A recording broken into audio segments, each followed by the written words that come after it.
주가는 결국 명목 GDP로 추정하는 적정 주가 수준에 꾸준히 접근해 갈 거라는 겁니다. 주가가 조정을 보일 때마다 비중을 서서히 늘려가시는 게 좋지 않을까, 그런 말씀을 드리고 싶습니다.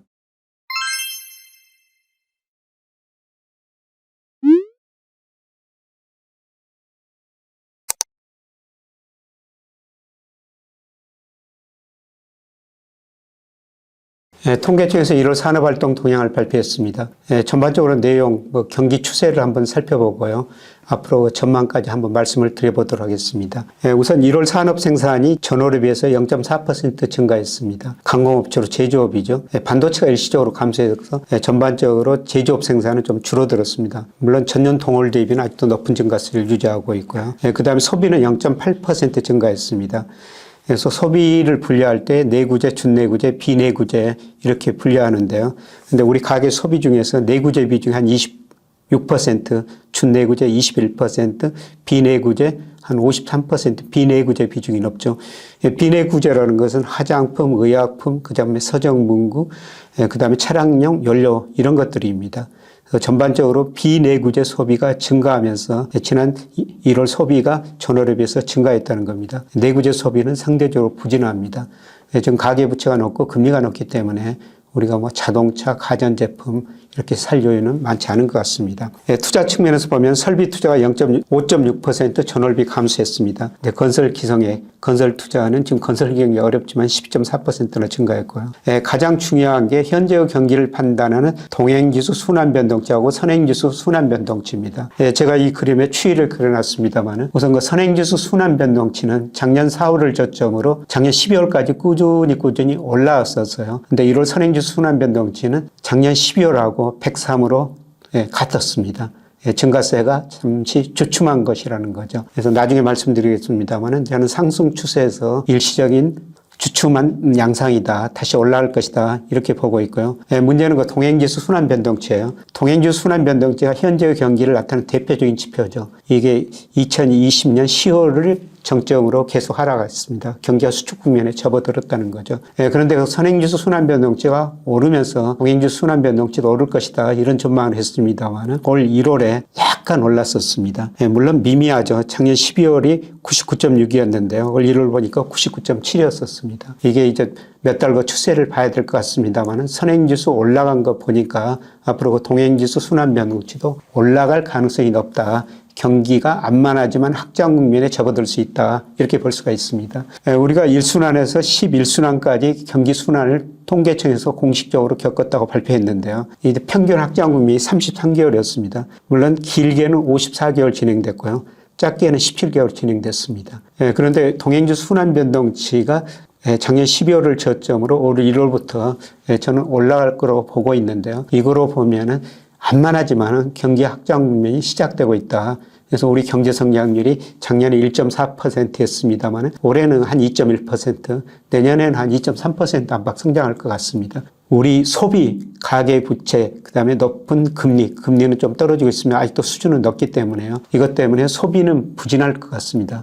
그러나 앞서 제가 말씀드렸습니다. 수출이 증가하고 있기 때문에 경기는 안만한 확장 국면에 접어들었다 이렇게 볼 수가 있습니다. 문제는 우리 주가지수하고 관계가 높은 선행지수가 앞으로 계속 상승할 수 있을 것인가 여기에 달려있는 것 같습니다. 그런데 오늘 그 선행지수 구성요소를 보면요.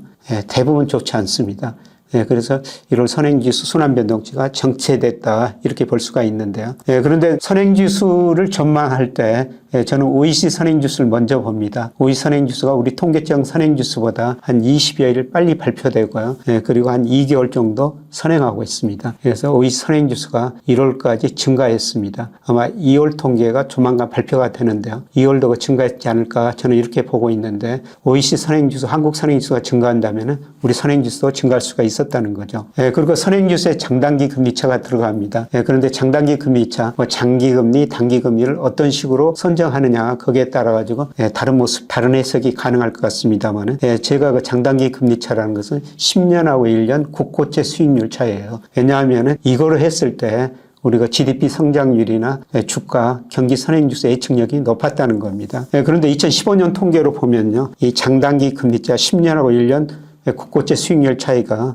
선행지수 순환변동치 1개월 정도 선행하고 있습니다. 그런데 선행지수 순환변동치가 1월에 정체됐습니다만은 그런데 장단기 금리차가 2월부터 정상화되고 다시 플러스 쪽으로 확대되고 있습니다. 그래서 이걸 보면은 아마 3월 선행지수는 3월 선행지수는 증가했을 것이다. 이렇게 좀 볼 수가 있습니다. 그 다음에 코스피도 선행지수에 들어가는데요. 1월 코스피가 급격하게 떨어졌다가 2월에 또 급반등했지 않습니까? 아마 3월에도 코스피가 저는 상승할 가능성이 높다 이렇게 보고 있는데요. 역시 장단기 금리차가 우리 코스피에 1개월 정도 선행합니다. 이걸로 보면은 3월 코스피도 월말지수가 2월보다는 약간 높을 수 있을 것이다. 그러면은 선행지수보다는 코스피도 증가하면은 선행지수는 상승할 수가 있다는 것입니다. 그리고 선행지수에 재고 출하 비율이 들어가요. 1월에 재고 출하 비율이 약간 높아졌습니다. 재고가 약간 높아졌다는 거죠. 그런데 역시 코스피 주가가 모든 걸 이야기해 주는데요. 이 코스피가 재고 출하 비율에도 선행하고 있습니다.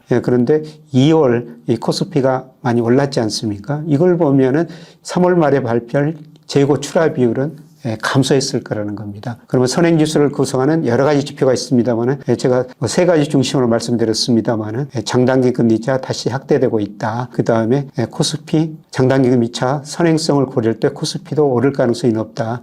그리고 재고 출하 비율 감소할 것이다. 이런 것 보면은 선행지수가 다시 2, 3월 증가할 가능성이 높다. 이렇게 좀 볼 수가 있습니다. 그래서 전반적으로 경기를 판단해 보면요. 우리 경기가 서서히 좀 확장 국면에 접어들고 있습니다.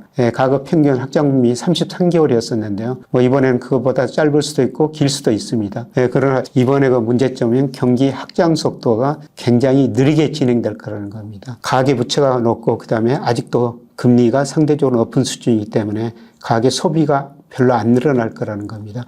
우리 GDP에서 소비가 차지하는 비중이 작년 기준으로 46%입니다. 그럼에도 불구하고 제가 확장국면이라고 이야기한 거는 이걸로 수출 입동에서도 말씀드렸습니다만 수출이 꾸준히 증가하고 있다는 겁니다. 그래서 속도는 안 만하지만 수출 제조업 중심으로 우리 경기가 확장 국면에 접어들었다.